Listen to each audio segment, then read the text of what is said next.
Explosion ou implosion, peu importe, les vivants environt les morts, annonce une ancienne prophétie.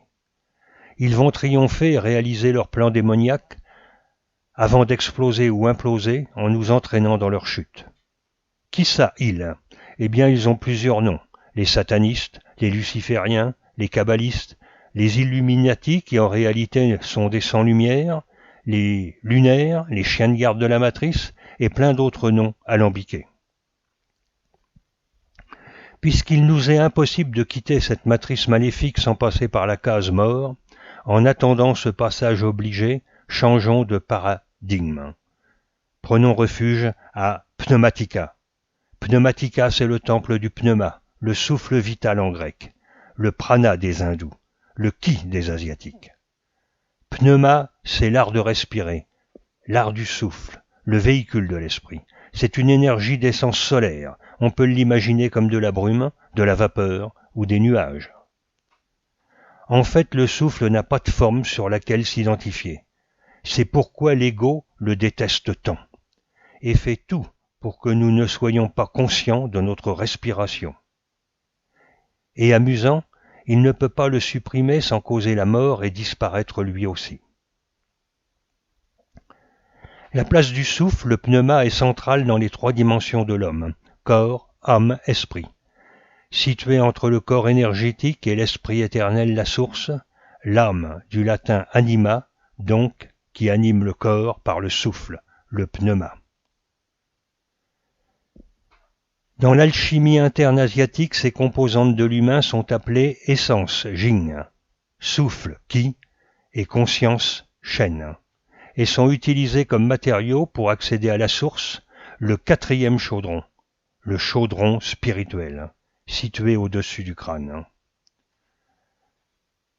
La tradition hindouiste parle de chakra, terme sanskrit qui signifie roue. Ces roues se mettent à tourbillonner lors de la montée de Kundalini.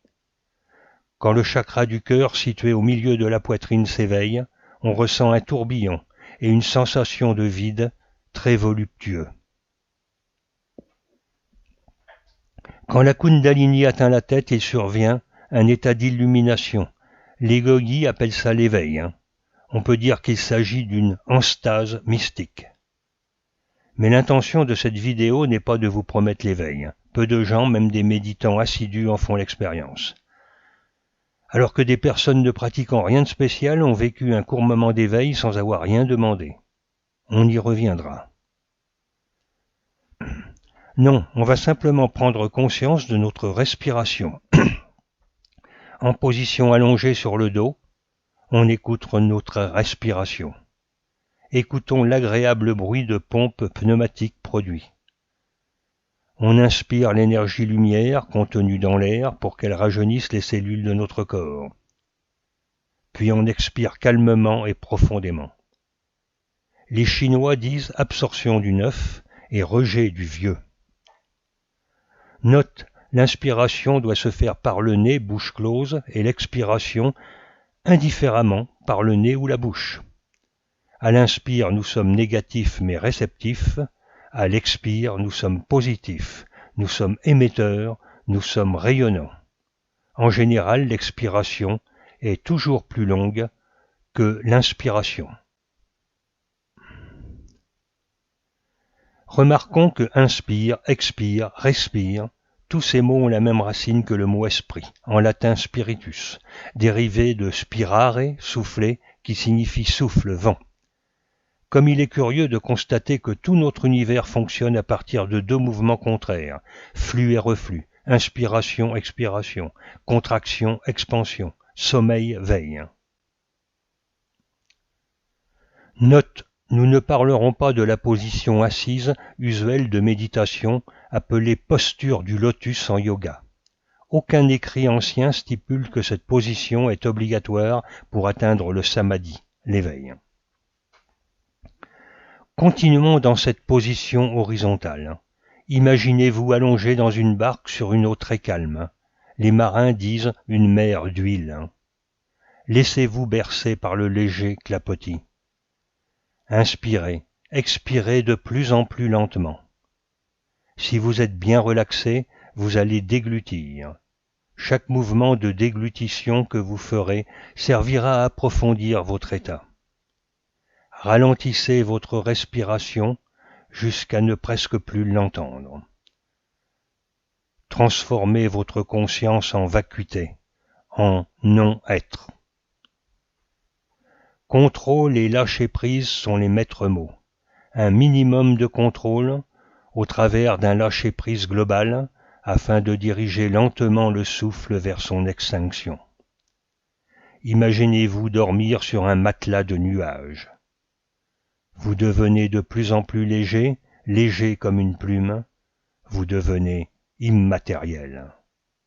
Vous vous envolez, vous quittez votre cage, vous quittez la matrice, vous êtes libre. Détachez-vous du monde matériel. Si vous pratiquez le soir au coucher, lâchez prise et endormissez-vous du sommeil du juste. Ainsi se concentrer sur le souffle qui est le véhicule de l'esprit, c'est au final atteindre la source de l'esprit divin. Cette position allongée facilite l'endormissement paisible, et le lendemain, matin, une fois réveillé, vous reprendrez cette méditation, sans trop de risque de vous endormir. Et là, un sentiment d'évidence vous envahira. Vous aurez une toute petite perception de l'autre monde, le monde non manifesté, le monde divin. Ce monde matériel vous paraîtra alors illusoire et sans intérêt. Vous ne verrez plus rien comme avant. Comme les étoiles, des mouches volantes ou la flamme d'une lampe. Comme une illusion magique, une goutte de rosée ou une bulle. Comme un rêve, un éclair ou un nuage. Ainsi devrait-on voir tous les phénomènes conditionnés. Sutra du diamant qui coupe l'illusion.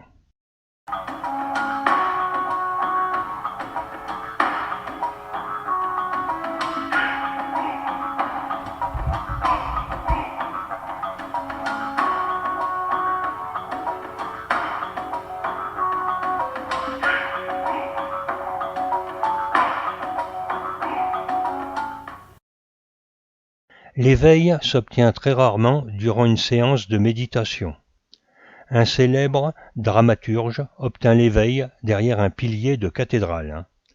Un philosophe, tout aussi célèbre, obtint l'éveil durant une promenade en forêt. Un physicien atomiste, le soir face à la mer au coucher du soleil. Nous-mêmes obtinrent l'éveil par 3 fois. Une fois au volant de notre véhicule, alors que nous étions dans un état très névrotique. Ce fut soudain et inattendu. Tout devint alors paisible. Les feux passaient tous au vert durant la centaine de kilomètres qu'il nous restait à parcourir, et durant 3 jours, tout fut enchanteur.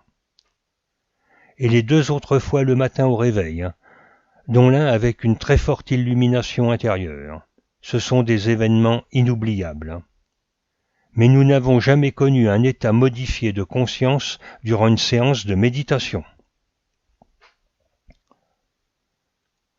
Alors si vous faites bien tout ce qui vient d'être expliqué, tous les soirs au coucher, un matin dans votre lit, vous vous apercevrez que vous avez ralenti le temps. Vous comprendrez alors ce que veut dire un matin serein. Pax Serenitas.